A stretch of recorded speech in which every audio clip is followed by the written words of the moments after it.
이 고린도전서 15장에서 미혹이라고 말씀하시는 것은 직접적으로는 뭐냐면은 그 악한 사귐이라고 하는 것은 문자적인 부활을 부정하는 것을 말합니다. 이 세상이 끝이라고 말하고 사도 바울이 한 말이 있죠. 뭐라고 이야기합니까? 만약에 죽은 자들이 살아나지 못한다면 나도 먹고 마시자. 내일이면 죽으리라.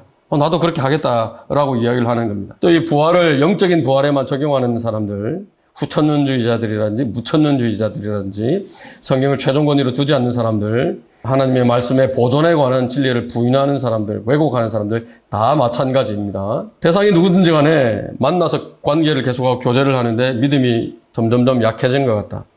경배에 참석하고 하나님의 말씀을 공부하는 자리에 가고 주님과 교제하는 시간이 점점점 소홀해지더라. 악한 사귐입니다.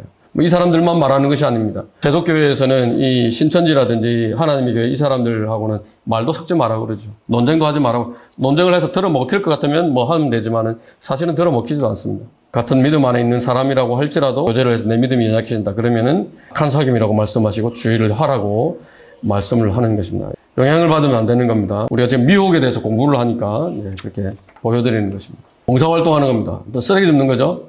이 사람은 신천지 사람들입니다. 이 사람들은 연탄 배달하는 거죠. 이 사람들은 많이 주었죠. 하나님의 교회 사람들입니다. 신천지 분발해야 됩니다. 새벽기도입니다. 많죠. 새벽기도를 본 교회가 있고 새벽기도를 잘 인도하고 가서 영향을 많이 받고 좋다고 소문이 난 그 교회에 새벽기도를 가는 사람들도 있다고 그래요. 금요 철야 예배 통성기도입니다. 왜 이런 것들을 합니까? 딱 구원과 연관이 있어요. 구원과 연관이 있어요. 그래서 이런 것들을 가르치고 이렇게 하는 것입니다.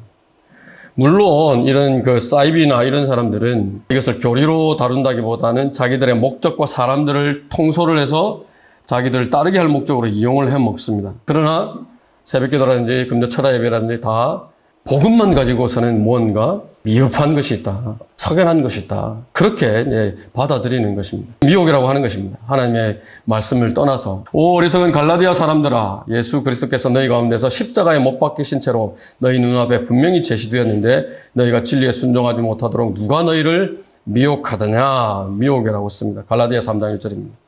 구원은 분명히 뭘로 받아요? 믿음으로 받습니다. 그 구원이 유지되는 것은 무엇으로 유지가 돼요?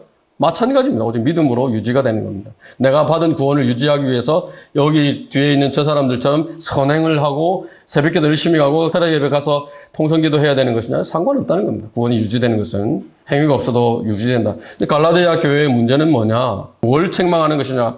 분명히 믿음으로 구원받아나고 율법의 행위로 건전해지려고 하기 때문에 말씀을 하는 것입니다. 갈라디아서 5장에 보면 여러 가지 실제 생활에 대한 지침들을 많이 주고 있습니다. 그건 왜 주는 것입니까? 구원을 유지하기 위한 수단으로 주는가요? 아닙니다. 구원을 유지하기 위한 수단으로 주는 것이 아니라 열매를 맺기 위해서 그리스도인답게 살게 하기 위해서 주는 것이지 하늘나라에 가는 조건으로 제시되는 것이 아닙니다. 그리스도인답게 살면 뭐가 보장됩니까? 건강 유지하죠. 장수를 말씀하는 거예요.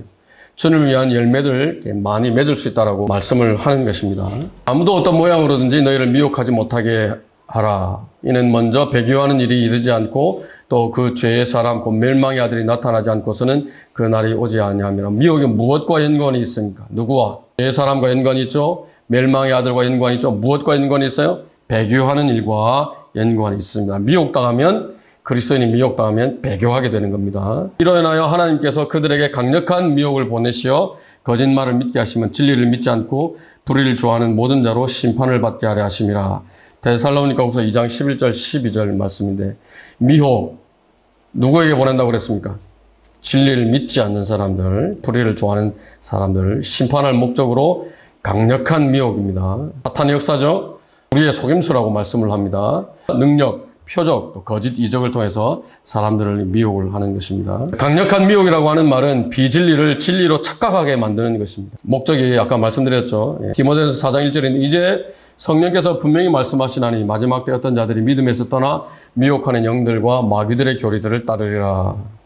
꼬임에 넘어가면 미혹하는 영들을 따르게 되고 마귀들의 교리들을 따르게 되어 있다라고 말씀을 하는 것입니다.